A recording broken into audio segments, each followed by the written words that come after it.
अंधेरा। कृपया ध्यान दें। दिल्ली के द्वारका सेक्टर 26 में एक पुराना मकान खाली पड़ा था।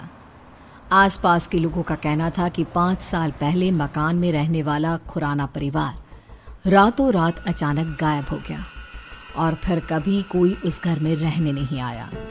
लेकिन आज सुबह से ही वहां चहल पहल थी। किसी मिश्रा परिवार ने घर खरीद लिया था और मिश्रा जी का बेटा अतुल और उसकी नई नवेली पत्नी कविता वहां रहने आने वाले थे।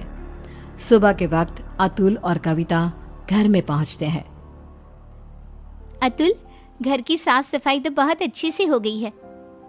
हाँ, देखकर लगता नहीं कि 5 साल से बंद पड़ा है। हाँ, लेकिन इतने दिन से कोई इसे संभालने क्यों नहीं आया? अरे कविता, इस मकान के मालिक का कोई अता पता नहीं, कहाँ चले गए कोई नहीं जानता।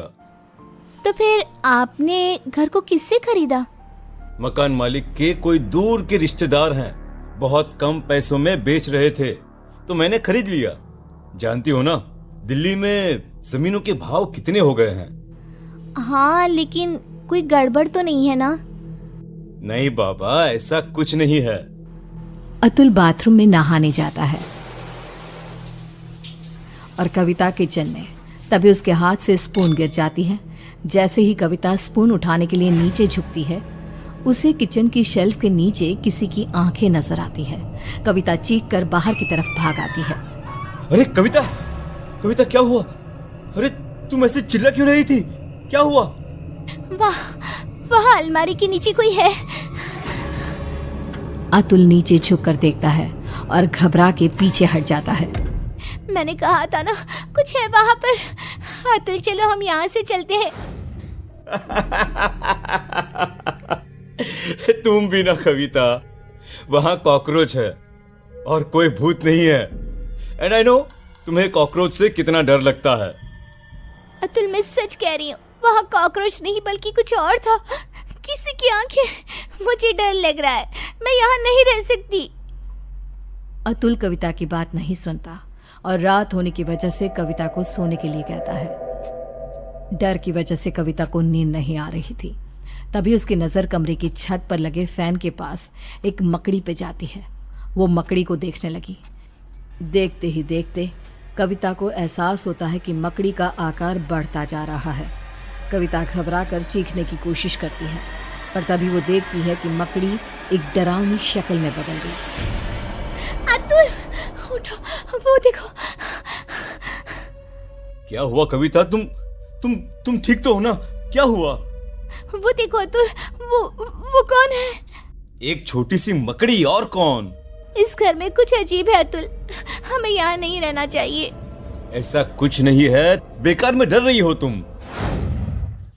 अगली सुबह ब्रेकफास्ट के टाइम पर। कविता, आज मैं ब्रेकफास्ट नहीं कर पाऊंगा, मुझे बहुत देर हो गई है।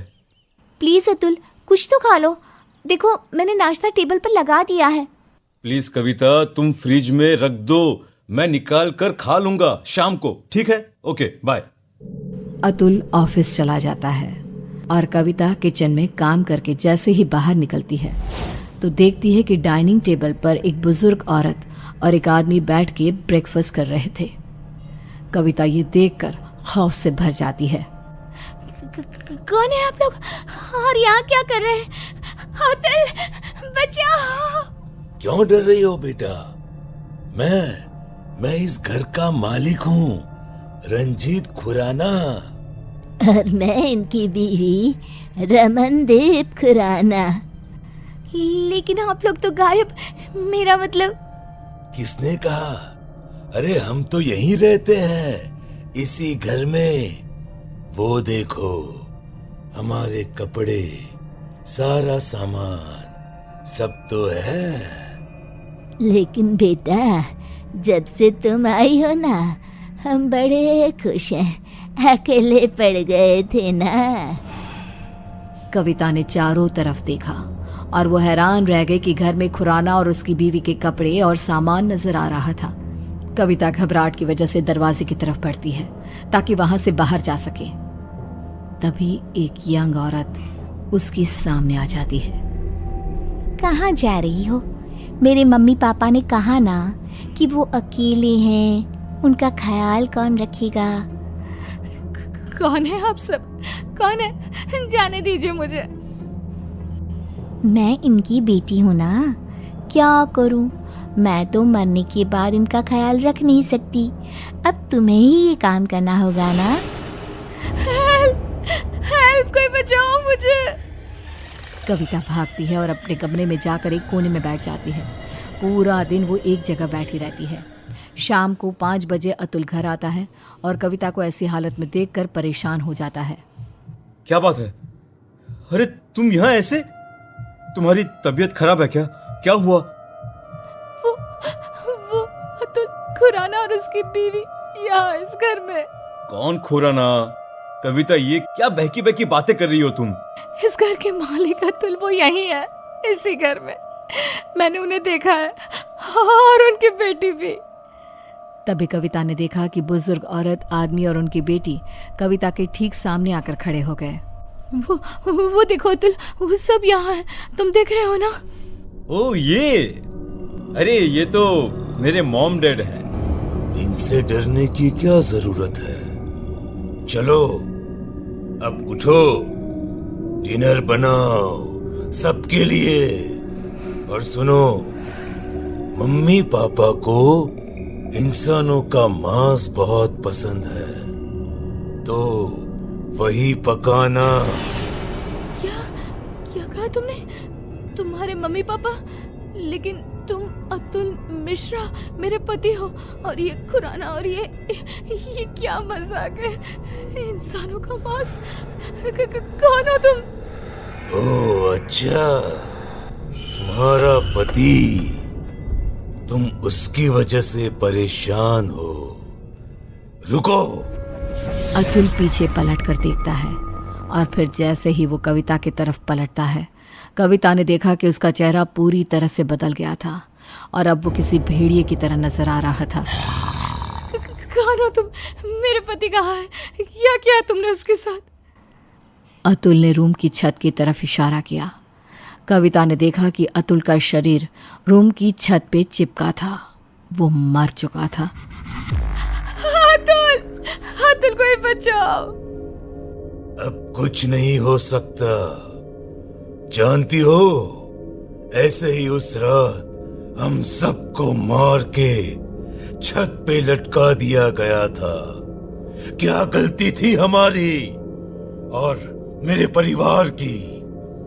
यही इसी फैन के पीछे हमारी डेड बॉडी छुपा दी गई, फॉल सीलिंग करवा के, ताकि किसी को पता ना चले। हम सब यहाँ कैद हैं। लेकिन तुमने मेरे पति को क्यों मारा?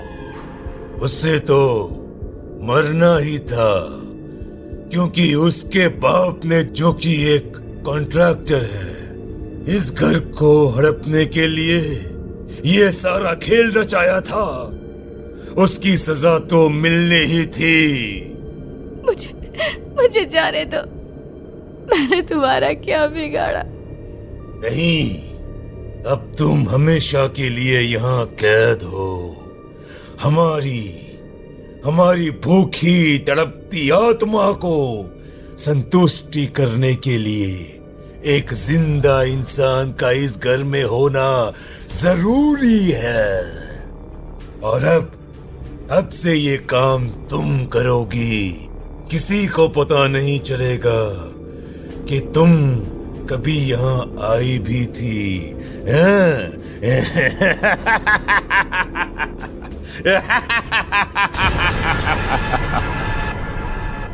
उसके बाद सेक्टर 26 में एक खबर और फैल गई कि खुराना के मकान में रहने आए अतुल और कविता भी अचानक से गायब हो गए।